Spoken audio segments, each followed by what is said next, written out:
Okay, good morning, teachers. Pasensya. I think sa StreamYard ko, nag-iiba-iba yung aking ano. But anyways, just checking if you can still see my PowerPoint.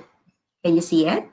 I think this is way better than sharing my whole screen kasi nagde-divide. Okay, how are you, teachers?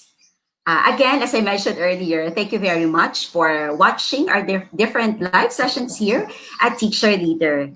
And I'd like to thank also our iLab Fulbright team, headed by our president, Ms. Vivian Intatano. Good morning, Ms. Bam, and to the rest of our iLab officers, and especially to you, our teachers and our parents. Good morning. Good morning, everyone. Kamusta kayo? It's been 2 months na, 'di ba? More than 2 months na tayo na nasa bahay.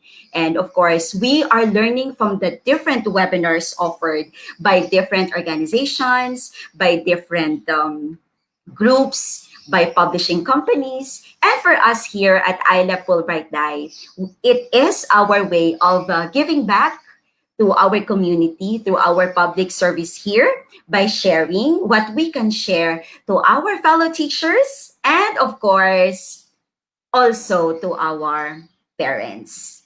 So, my topic this morning is all about the power of two, me and you. Ano ba ang powers natin? Ikaw, teacher, at ako, teacher din. Ikaw, parent, at ako, parent din. So I am Teacher Donna. So my full name is Donna L. Banaticla. Perhaps for some, narinig nyo na po ako in other webinars. But I am also an alumni of iLab Fulbright Dai. I'm an iLab recipient way back 2013 at James Madison University, USA. So, ready na ba tayo today? I'm more than ready. Okay, now, there are different ways to say hi to everyone, di ba? Hello, kamusta, bonjour, at kung ano-ano pa. Can you say hello also to your friends, your co-teachers? Probably you can chat them, hello, how are you na? It's good to feel good this time, di ba? Especially if somebody asked you, kamusta ka? Okay ka pa ba dyan? Kaya pa ba natin, teacher? So let's ask also our family members, hello, kamusta ka na anak?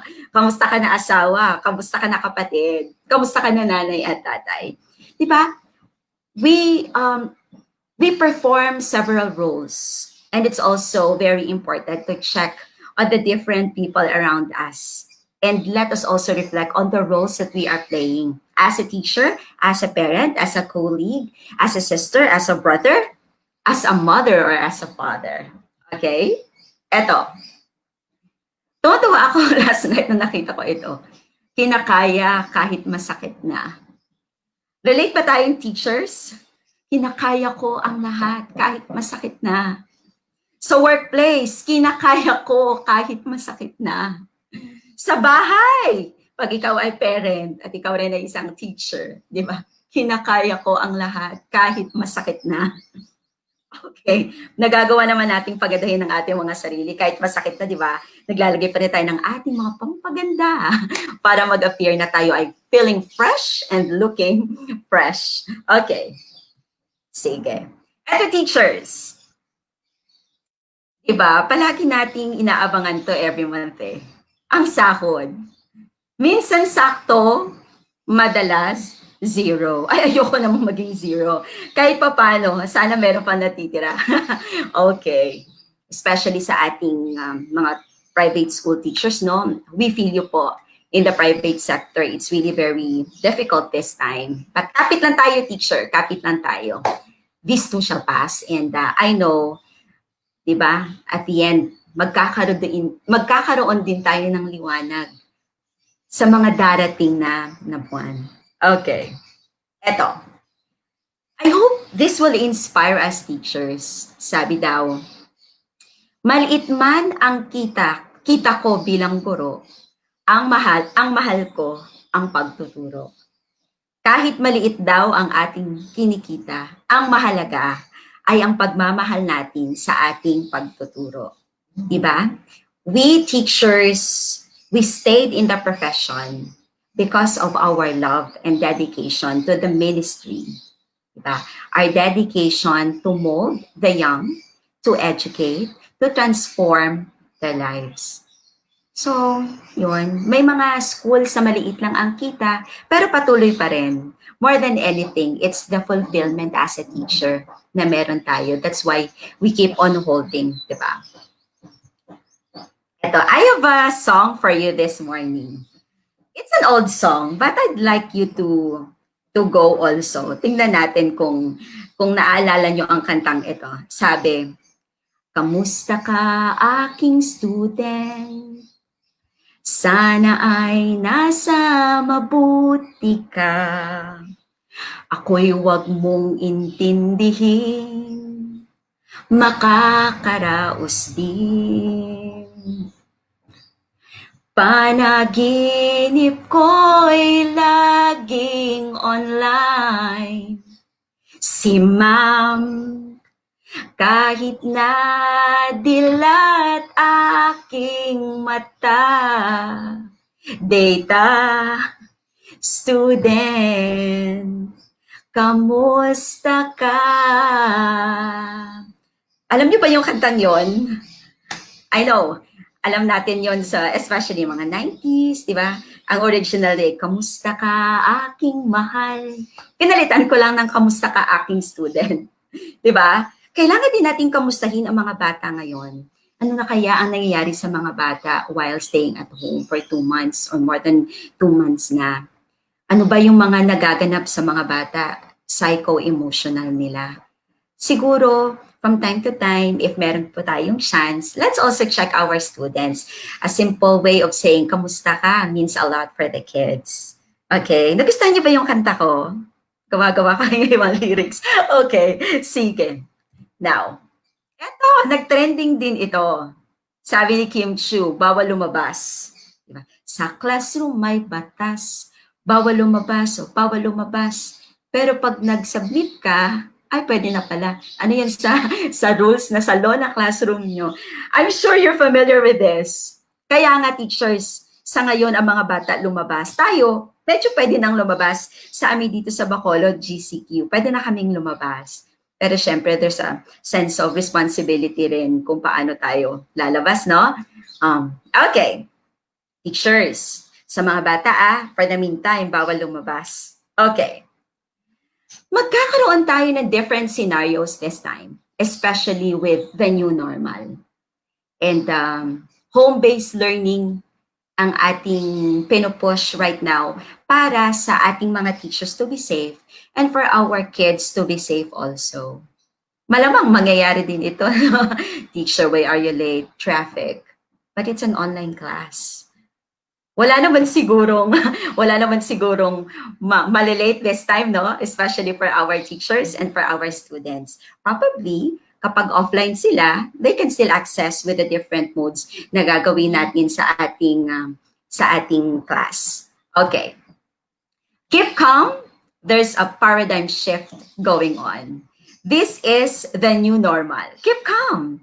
There's a paradigm shift going on.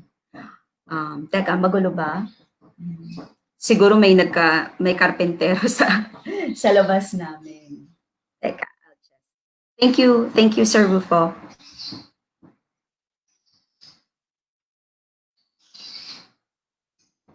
Okay. Keep calm. There's a paradigm shift going on. Teka, teachers siguro I need to close my door so that hindi nyo naririnig ang sorry. Keep calm, there's a paradigm shift going on. May mangyayari sa ating classroom. How prepared ba tayo as teachers and as parents for this? But with this new normal, children are the priority. Change is the reality. And collaboration is the strategy. Diba? With this new normal, ang priority natin ay ang mga bata. This is already the reality. What we can do this time is how to collaborate with each other. And this time, kailangan alam natin Ano yung mga akma na gagawin natin na hakbang so that we can properly work with our parents and with our students. I know this will be a scenario sa classroom. Si parent, si teacher, at yung mga ginagawa ni teacher sa loob ng bahay. Si teacher, parent din. Si teacher, nanay din. Si teacher, nag-a-assist din sa sarili niyang anak. Ito, the reality of our teachers naman. Kapag mangyayari ang tinatawag nating online, di ba? Pag mangyayari ang ating online class or home-based class, magkakaroon ng different preparation si teacher. Di ba? Okay. But dear teacher, you are doing enough.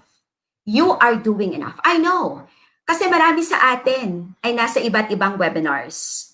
Diba? And we keep on learning. I know more than the certificates na makukuha natin.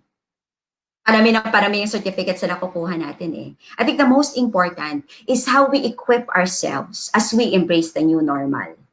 Kaya ako, when I go to webinars, I also choose webinars that I feel that I will benefit.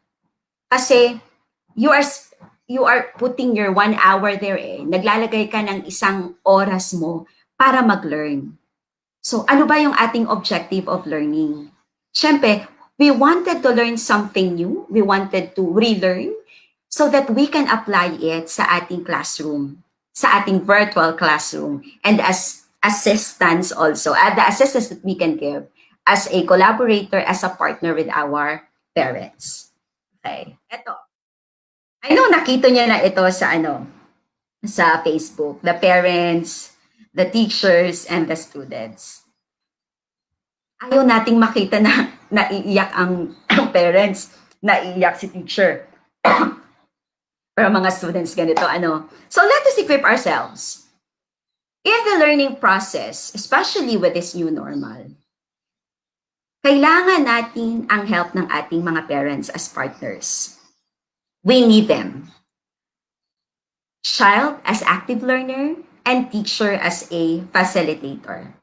So we should prepare ourselves for this cycle. Although alam ko, ginagawa na natin ito. More than ever, mas malaki, mas malawak, at kailangan nating paigtingin ang ating relationship and collaboration strategy with our parents so that this new normal way of delivering instruction and learning process will be successful. Because parent plus teacher will always be equal to an educated child. Diba? Educating a child, hindi lamang yan responsibility ni teacher. Responsibility yan ng parent too. Diba? Pinapadala ni parent ang bata sa school to be educated.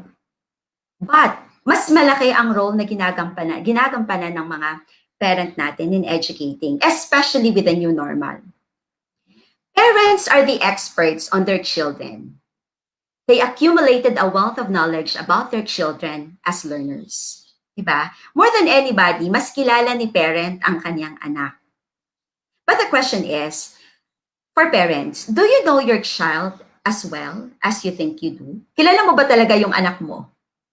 Kasi may mga bata, iba yung personality sa bahay. Pagdating sa school, iba rin. But with this new normal, parents, may ample time kayo to get to know your children, especially yung mga teenager. So, you'll see, maiintindihan mo yung process din ng mga anak mo. Kasi sa school, may mga different friends sila, di ba? May mga social interaction sila with their peers. Ngayon, sa bahay, with the assistance of the parents and with the teachers, mas makikilala ni parent ang kanyang anak. You are experts on your children. Mas kilala nyo sila more than us teachers. Teachers, on the other hand, are the experts on instruction. Diba? Kayo expert kayo sa mga anak nyo. Kami expert kami sa instruction. And second, diba? Second, parents na rin sa mga anak. But with this, parents and teachers thus have complementary skill sets and a common purpose to help kids learn and be successful. May skill si parent, may skill si teacher. So it's complementary. Let's get together for a common purpose. And that is to help our kids to be successful individuals. Diba yun lang naman ang ultimate goal natin why we educate kids, for them to be successful and be ready for the reality, for the real world after school. Okay? And with that, there's the power of two, me and you. Parent-teacher duo. Mas maganda pag ako teacher, parent pa ako, 'di ba? So I equip myself as a parent and I equip myself as a teacher as well. Okay. Now, for teacher, let us organize everyone's time. Tayong mga teacher, no? Um, our weekly and daily plan, our assignments, and we should set realistic deadline also to our kids. And of course, I know that we are now preparing for subject divisions. Okay. Now, alam natin with this new normal, magkakaroon ng iba't ibang alternative delivery modes. And I know for schools, merong home-based learning na nakaschedule din. So for teachers, we should equip also. Let's look into this reality that parents are also workers. So let's give them prior, di ba, na weekly and daily plan. Our weekly and daily plan. Para makita at makaprepare din si teacher. Okay. Prepare learning content that is easily digestible. Kapag si teacher ay gumagawa ng kanyang mga materials, see to it that this is a new normal. And yung mga activities na nagagawa natin sa loob ng classroom before, probably mag-shift talaga siya with this new normal. Yung mas madali sa mga bata and mas applicable.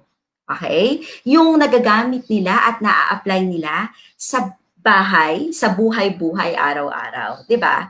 And asynchronous approach, ang mas, sa tingin ko, ang mas makaka-help sa parents, especially pag maraming learners sa bahay, pag maraming mga learners sa bahay, and then nagkakasabay-sabay silang lahat.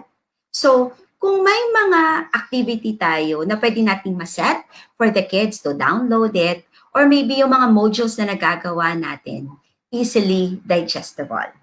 Okay? And of course, teacher, level up, spice it up. So mga ginagawa nating mga materials and activities for the kids, this is, the reality right now. It's not only the kids who will see us, especially pag online class. Hindi lang mga bata ang nanonood sa atin. Ang mga parents involved na rin. So, we need to level up and spice it up. Sa mga modules na nilalagay natin, the parents will also be involved.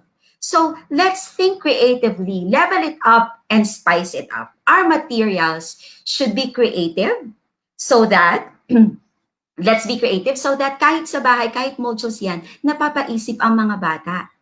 Diba? Ayaw nating, diba, this is, the future is here now. So, if we will not push doon, dito na tayo sa past, hindi na tayo makakamove sa future. Diba? Sabi nga lang Tanduay, habang tumatagal, lalong sumasarap. Tayo mga teachers, ganun din dapat. Habang tumatagal, lalong gumagaling. Diba?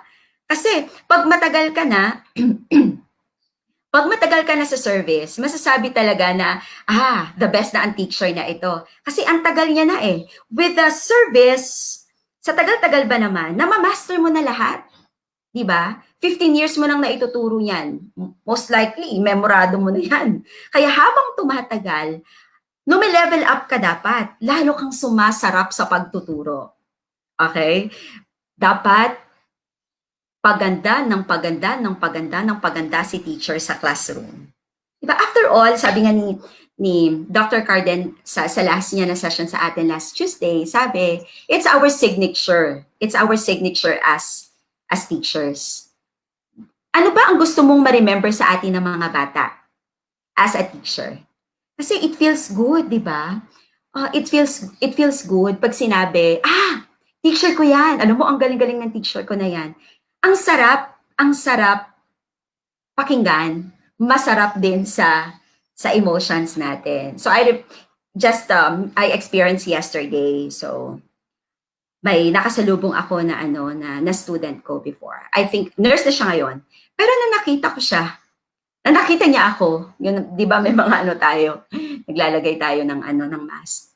Pero late, gaganon-ganon siya, Miss Donna! Maghahag pa sana. Sabi ko, with the new normal, so pwede na tayong magano na lang that we hug each other. But it feels good that the students still remember you as a teacher, and with that ecstatic look na parang super excited niya na nandoon si teacher. Okay? So, teacher, habang tumatagal, dapat lalo tayong sumasarap. At all the more dito sa online, dapat it's the first impression eh. Pag magaling tayong magturo online, ang first natin na session will hook our kids. So, kailangan bombastic sa mga mag-online dyan na. Kailangan appealing tayo sa mga bata, especially pag primary. Kasi yung kanilang attention span, very, very short yan. So, we need to spice it up. We need to be creative. Siguro, pag meron kang pag primary or preschool, you need to have a lot of those materials na ipapakita sa mga bata to spice it up. Okay? Because this time, it's the university of everywhere. Tayo ay pwedeng makita kahit saan. Kids can learn also in different portals, di ba? We can accumulate a lot of information from the different websites here. It's the university of everywhere. And for us teachers, it's also our learning opportunity to learn from everywhere and to equip us for this new normal. Kaya nga, it's very, very challenging for us to learn, to study, and kailangan nating gamay din ang ating online, di ba? Para makita ng mga bata, and they will be excited to see us even if online lamang. But of course, ang emotional attachment ay talagang, for me, mas talaga yung emotions na meron tayong connectiveness sa mga bata kahit na online lang. So let our creativity load. Teachers? Kasi maraming mga mata ang nakatingin sa atin now. Hindi lamang ang student. Pwede ang kanyang lola, pwede ang kanyang lolo, ang tito, ang tita, or anybody nag-a-assist sa bata. So spice it up, level it up. Habang tumatagal, tayo dapat ay lalong gumaganda. Okay? And of course, for teachers, let's look into our windows to collaborate. Let's make an opportunity, let's create an opportunity to collaborate with other teachers, to parents, because teamwork makes the dream work. We need the help of everybody. Kasi diba, you don't know everything naman eh. You need the help of other teachers if you don't know such, diba? I think team teaching works well this time. Kasi you can ask, for some, pwede kang, ikaw mag-prepare kasi magaling ka sa online na magla-live. Pwede mong gawin yan. Probably teacher, you can prepare the materials. I will go over it and I will be the one to record and then we'll put it together there. There's so many opportunities with the new normal. Let's collaborate and let's work as a team because teamwork makes the dream work. And of course, teacher, limit screen work for kids. With the new normal, hindi rin maganda na ang mga bata ay nasa screen nila all day long. Kaya nga meron tayong synchronous and asynchronous learning. Kasi may time lang dapat tayo na ang mga bata nandoon sa screen. Diba? So mga output natin, gawin natin, let's encourage artwork also and home craft projects for them to explore also other skills na may mga galaw-galaw. Diba? Especially pag MAPE class yan, pag TLE, and yung mga art activity. And even for other subject areas din, let's encourage artwork also for the kids. Diba? Kasi kahit tayo mga teachers, if we work 8 hours, sumasakit yung ulo din natin, diba? It's also for us. So let's also limit our screen work for kids. Okay?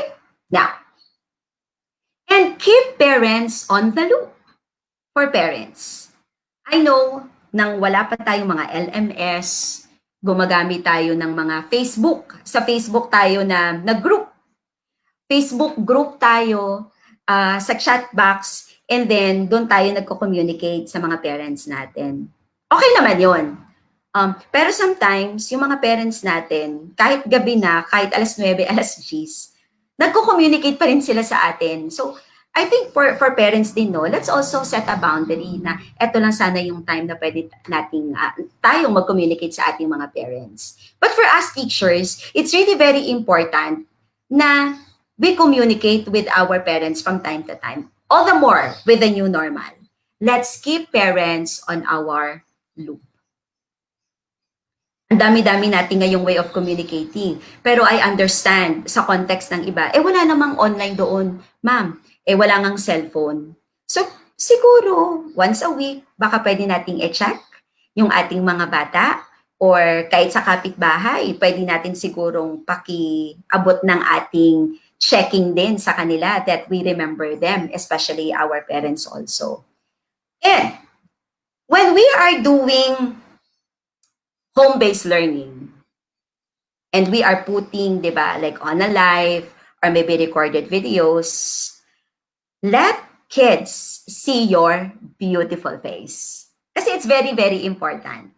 Diba? Our facial expression matters a lot to kids. Sa ating ng mga mature na mga tao, our facial expression matters a lot, diba? Kasi when we communicate face-to-face, iba yung impact. And when kids see you, kung online yan, and nakikita ka ng mga bata that you're full of energy, that you're, parang feel mo talaga na dinedeliver mo yung lesson mo with passion. Na-embrace ng mga bata yan. Diba? Let kids see your face. Kaya nga siguro etong StreamYard, ginawa niyang mas malaki yung face ko ngayon. So for you to see my face. Okay. And for parents also, let the parents see your face. It matters a lot. Diba? Kaya nga sa mga different webinars o nagla-live yung mga anchor natin sa TV, diba? Kailangan maganda rin yung kanilang aura. Maganda ang facial expression, diba? Pero of course, kung may time din tayo, let's also check our kids for them to see your face as well. Let them see your face. Okay? There's the power talaga when people connect eye to eye. Diba? Kaya nga, meron tayo, the science of emotion. May mga chemistry of emotion tayo. Kaya it's very, very important to stay connected with people. All the more with kids. Okay? And teachers, check-ins and feedbacks. It's very, very important with the new normal. How do we provide feedback to our kids kapag mangyayari na mag-full swing na ang ating remote, home-based, online learning, alternative delivery mode learning comes August? It's much better pag online kasi you provide the feedback instant. Pag modules naman, it takes time kasi kukunin pa ni teacher and then i-check at ibibigay. Siguro for a week may ibibigay ang feedback. But it works. We can do feedbacks for our result, ang rating ng bata, ang survey, ang opinion, at ang response nila. For us teachers, let us remember this. We are a support and a guide and not a surveillance service. Diba? Tayo din, when we check in our kids, there's also delineation. Diba? Teacher, let's also put a line also between yung relationship natin na tayo as a teacher and we are partners. Okay? You are a support and a guide, not a surveillance service sa buhay ng mga bata. Okay, teacher?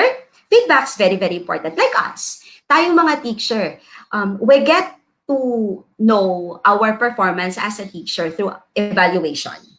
So may mga check-ins and feedbacks din yung mga bata sa atin. And it feels good na nakikita natin ng ating room for improvement. At yung mga bagay na na-appreciate din ng mga bata sa atin. Okay?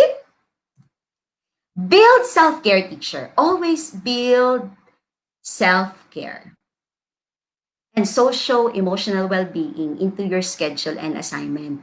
More than anything, kailangan din nating teacher to take care of ourselves. We need to take care of ourselves also, especially with the new normal. Kaya I believe many schools right now are preparing for psychosocial and emotional support to their teachers and for students as well. It's very important for us to check also our physical well-being. Are we sleeping well? Do we exercise? Do we release our energy on a daily basis, like doing activities? Do we eat healthy foods? Do we have enough rest? Build self-care. Check on yourself. Physical. Check also with your emotional status. How do you manage your stress as a teacher, as a parent, and as a teacher? Parang double eh. And your emotional maturity, how you handle also. Are you mature enough to handle stress? Are you mature enough to handle feedbacks?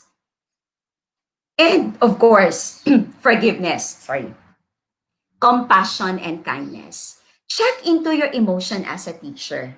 I think ang pinakamaganda is your awareness of your emotions eh. If you're aware what you're feeling so that you can manage your feeling. Diba? Kasi everything from the mind napupunta no, sa ating mga emotions. How do you check on your emotions, teacher? Especially right now. Are you okay, teacher? And social. Our boundaries, our support system, the positive social media also, our communication, time together, and ask for help. Especially right now, ina-avoid ko, ina-unfollow ko talaga ha, yung mga friends on Facebook na I think it's not giving me healthy vibes. Kasi, aminin natin, pagising natin sa morning, chinecheck natin ang time, pero nag-check din natin yung notifications natin sa Facebook. And we're exposed to negativity early morning. So kung may mga negative na yan, pagising mo pa lang, it affects you. Kasi iniisip mo ang nabasa mo and you're affected. So positive social media. I only have Facebook. I don't have Twitter. I don't have Instagram. Facebook is enough. So have a healthy, positive social media. Okay? And if you need help, ask for help. Wala namang mawawala sa iyo if you ask for help, di ba? Especially if you really need support. And most importantly with this, I think COVID taught us and encouraged us and even push us talaga to seek for Him, the guidance of our God as we journey also spiritually as a teacher. Let's have a time alone.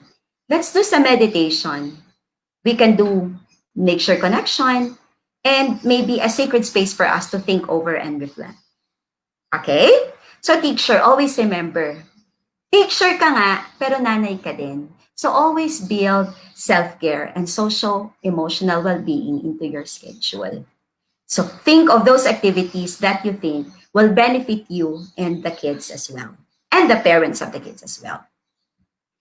Kaya nga teachers, be human first. Set the tone of caring more about the physical and mental well-being than academics.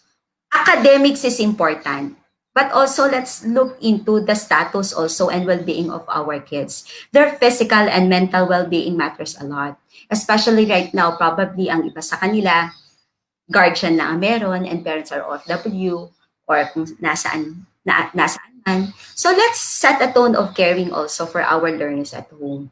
Caring for the kids and for the parents. Okay? And of course, we understand as parents and as teachers.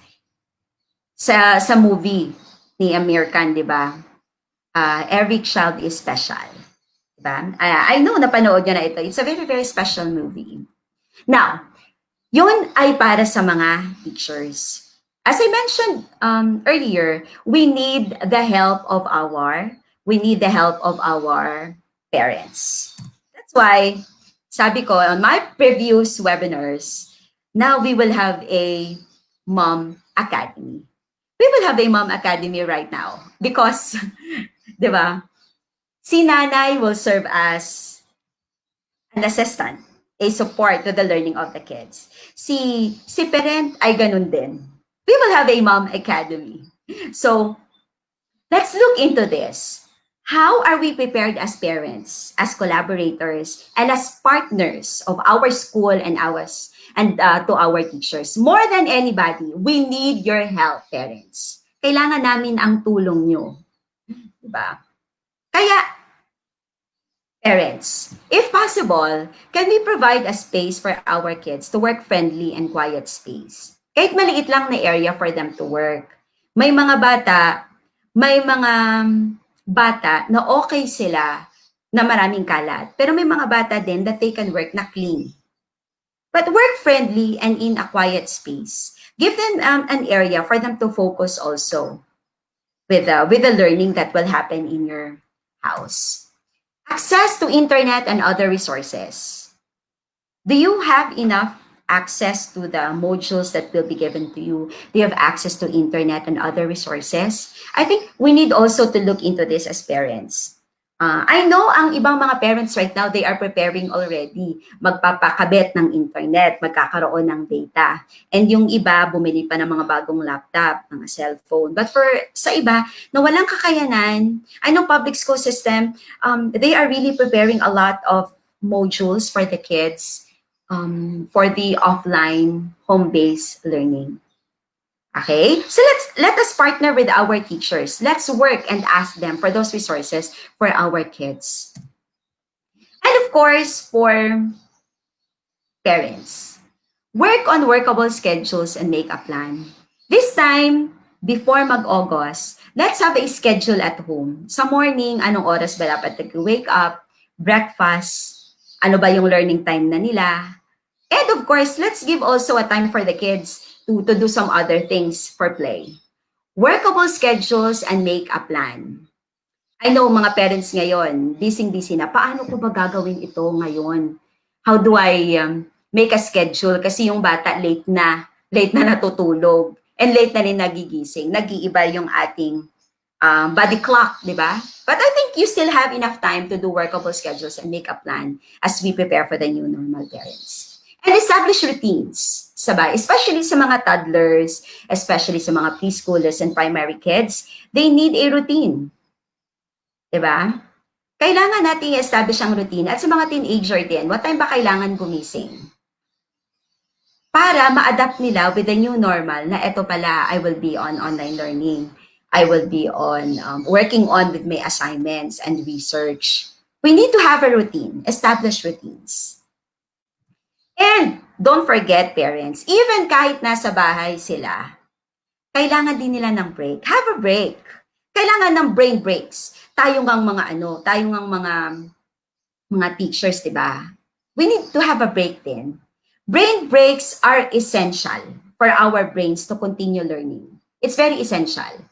And kasi napapagod din tayo sa kakaisip. Have a break. Even for us parents, sometimes you need a break also. Kaya nga, nagmo-mall tayo. Kahit pumupunta tayo sa market, nagkakaroon din tayo ng break. Nanonood tayo ng mga Korean novela for us to have a break. Because brain breaks are essential for our brains to continue learning. All the more ngayon, yung mga bata, they need to have a time also to play and then do some other stuff. Hindi rin naman healthy na i-push natin ang bata to, online learning ka na lahat. Kasi hindi rin nakaka-help Brain breaks, teachers. Okay? And inform your child of your schedule. Always inform your child of your schedule, especially if you are working from home, so that the child will know that you are still supporting them. Like, okay work from home ako. This time I'm working, you do your thing, and I'm going to assist you after. O anak, kayon magtitinda ako dito ka lang muna sa bahay. Pero pagbalik ko, I'm going to help you. Inform your child of your schedule para naiintindihan niya na hindi all the time na kapag nasa online learning siya, nandoon ka rin. I know it's a very big challenge, especially for us, parents that working from home. On a personal note, ako din. My husband is also a teacher and we're working from home. And nagsiskeletal force team kami. So whenever nasa bahay, halinhinan o ikaw, ang Zoom meeting mo, kailan para ma-schedule ka rin yung schedule ko. And we can assist that child. 4-year-old yung anak namin. So we need to explain to her, kanina, pagising niya, I told her, so I have work to do. But for the meantime, you stay muna sa ibaba para si Mami ay maka-webinar with other teachers. And I know they're watching. Hi to my husband again, Raymond, and to my daughter, Nina. And, di ba, the kids need to understand that we are working and we are there to support them. Okay? And always have your kids a study buddy. Kailangan may study buddy rin yung bata. Kasi it's really very hard for a kid to study in isolation. Yung ako lang mag-isa dito. Kaya nga sa school, di ba, ang saya-saya nila kasi may mga study buddy sila. At home, we parents, pwede tayong maging study buddy. We can attend to them. We can guide them. But of course, pag assessment period na, parents, kailangan din nating to let go of the kids to answer talaga pag nag-go-online assessment si teacher. It's very difficult for us teachers also to, paano ba? Baka hinihelp siya ni parent. Hindi rin, I think that's a very big question to many schools right now. But I know may mga LMS, may mga timer. But whenever they are studying, it's very wonderful talaga that you are there as their study buddy. Kung walang kapatid, kung walang tito or tita, or wala siyang cousin na nasa bahay niyo, be a study buddy with the kid. Okay? Be a classmate of your child. Ako, classmate na ako ngayon ng anak ko pag sa pasukan. Magiging pre-kinder na rin ako. Be a study buddy. And most importantly, parents, we need to connect with our teacher. Communicate with your teacher all the time. But, with restrictions naman, do not naman communicate with your teacher na gabi na. Diba? And when you ask questions naman, it should always be related to the performance of the kids. Kasi, aminin natin, merong iba na parang yung communication sa teacher ay nag-go beyond na. I think at some point, kailangan din nating magkaroon ng line, di ba? But when it comes to academics and performance, always connect with your teacher because we are partners. As long as nag-aaral ang bata, ang teacher at ang parent will always be partners. Okay? And, of course, for parents and teachers, don't forget to praise your child. Don't forget to praise your student for a job well done. Praise. Kasi kahit tayong mga matatanda, if makaka-receive tayo ng praises, diba? Parang may ibang energy sa katawan natin that we feel good. Ganon din sa bata. Don't forget to praise your child. There are two ways to compare kids. Comparison praise or personal mastery praise. If you say, you are the best in your class, that's comparison kasi you compare your kid from other kids. But if you say personal mastery praise, you improve since the last time. Diba? You improve since the last time. It's more of like, oh, ang galing mo naman kasi eto yung ano mo. Oh, ngayon mas gumanda. And then mafe-feel ng bata na ang ano sa kanya ay sarili. Hindi yung kino-compare siya sa iba. Or if it's more of behavior, kung hindi man talaga, minin natin, may mga bata na hindi lang talaga nag-achieve ng maganda talaga sa academics. But probably on behavior, maganda ang behavior ng bata. Let's praise also yung development ng bata when it comes to conduct and behavior. Oh, you finished quicker than your friend. That's a comparison praise. But you can also, you made a great progress in your reading. So, it's high time for us to do praising that's more of mastery. Let us avoid comparing our kids with other kids. Kasi iba yung anak mo, iba yung anak ko. Diba? Bawat bata, iba. And, remember praise is very important. Praise your child, do it right, and do it well. Praise the process, not the person. Focus on the efforts and not the outcomes. Be specific and avoid generic statements. Use simple statements. Do not overpraise. Be genuine and sincere and give age-appropriate praise. Avoid comparisons and catch your child doing good. Sorry ang kapitbahay namin nagko-construction. Naririnig ko din. Anyways, praise your child again. Praise the process, not the person. Focus on the efforts, not the outcomes. Be specific and avoid generic statements. Catch your child doing good. Ito yung may mga bata kasi na medyo may problem tayo with behavior. Pero sometimes, nagagawa nilang gumawa ng mga bagay na magaganda. So catch your child doing good at, oh, ang galing mo naman. And by that, nasisink in sa bata, di ba? Kasi yung mga nilalagay natin ng mga pangalan sa kanila, nagsisink in din yan eh. And it's on their system din. Ah, sabi ni teacher ganito, sabi ni mama, I confirm, ganito talaga ako. Di ba? So, let's make a point also to catch them doing good. There are 10 ways to build confident children. I just took it from Google. Credits to the owner of this. Give praise when it's due. Praise your child when they're doing something correctly. Create opportunities for your child to experience success. Constructive criticism. Provide constructive criticism. Don't yell at your child. Help them to be the best they can be. And allow your child to be proud of their accomplishments. Allow them. And don't over-control your kids. Parents, don't over-control. Allow your child to express their creativity and don't start to control everything that they do. Be a role model. Be a role model to your child and develop autonomy feedback. All of this, please explore these ways to build confident children. Diba? Confident children, I think it's a process eh. You cannot create confident children right away. It's a process. Kailangan may opportunities ang mga bata mula nang maliit sila hanggang lumaki sila. So it's for us parents to assess and to explore opportunities for our kids. Okay? So,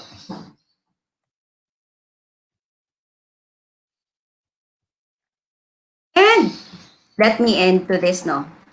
For parents and teachers, it takes a village to raise a child. Tama ba?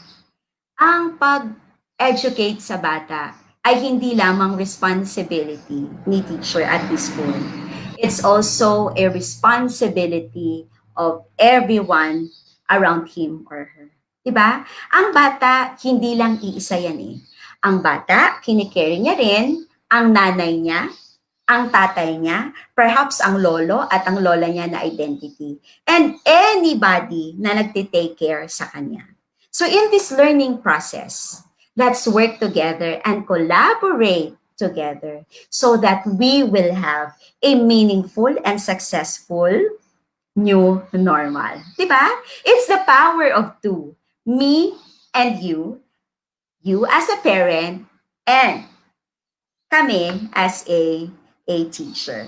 So I hope with this sharing this morning ay nakahelp kami sa inyo as we prepare for the new normal. But of course, before I answer some questions here, I'd like to introduce our group again.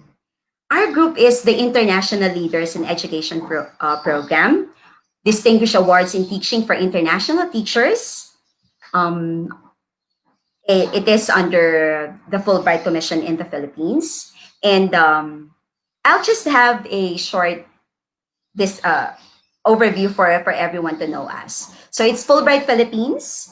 Fulbright Philippines, there are scholarships for teachers to study in the United States for different programs. You can visit the website of Fulbright Philippines to know of the different programs. And also, our group is with the USPH Exchange alumni. So these are my friends in the association. And all together, we are working for the Teacher Leader page. So for those who are waiting for your certificates, please give us time also. And like you are also teachers and we're also working. So naghahalin-halinan po kami kung sino yung mag-a-answer sa inyo sa message. So please give us enough time also to look into your responses and for us to give you feedbacks and then po your certificate. I know po, more than the certificates, you're after also the learnings that you can get from our session. Now, Fulbright DAI, it's a 5-month non-degree academic program which includes an internship in a secondary school. It provides international high school teachers of English, math, science, and social studies with unique opportunities to develop expertise in their subject areas, enhance teaching skills, and increase knowledge about the United States. So these are the grant benefits for those who will make it to the Fulbright DIE program. Your travel fee, stipend, academic programs, books, laptop, health, and accident insurance. So just check on Fulbright page and you will see that the time frame. I know this is a new normal. And let's just keep updated for the programs that the Fulbright Philippines will open. Okay? Okay.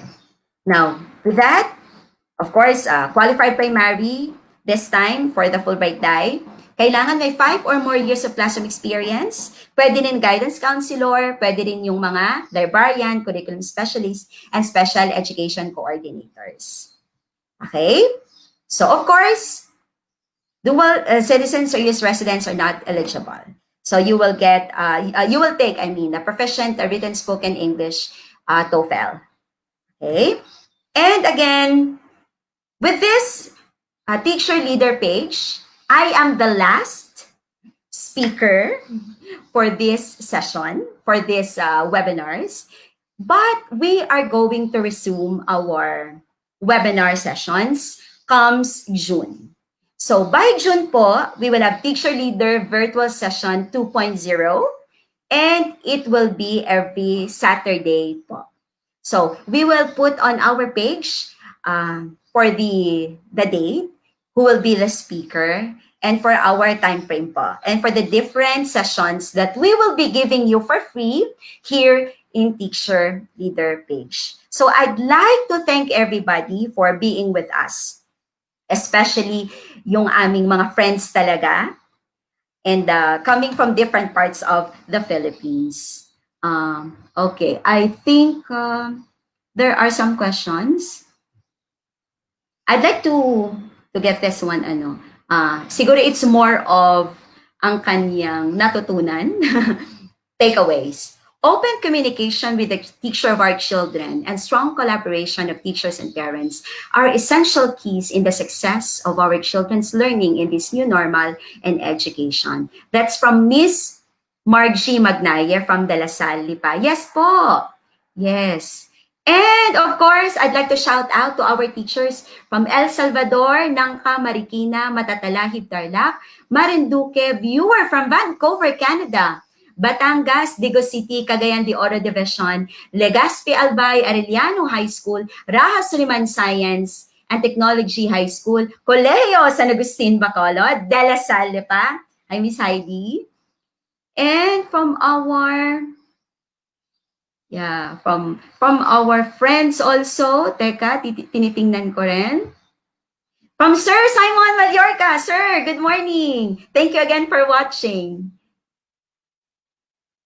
Our friends, Miss Dayman, and from Jose Rizal University, thank you very much po for watching then. Miss Lani, good morning. Thank you for watching. I think if you have other questions, you can do it, and you can email me perhaps.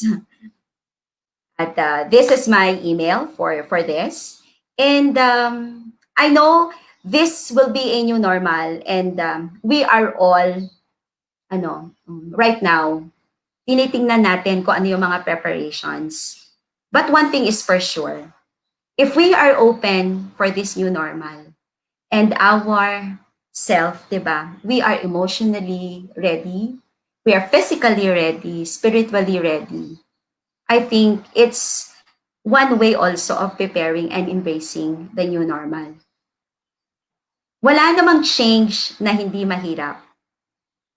And we need to have that growth mindset to embrace that this is it, this is the reality, and our way of giving is for them, for us, for our learners, to continue learning even with this. We can't stop from learning. We can't stop it because it's here and it will be forever. Hindi lang forever. Baka, I hope that it will end siguro in 3 to 5 years, no, na mag-go back to normal tayo. Even then, let's just embrace this with positivity and with the thought that everything happens for a reason and God is there to help us all the way. Shout out pala kay Miss Joyce before I forget. So have a great day, everyone. I hope that you will have a great Thursday ahead. Goodbye.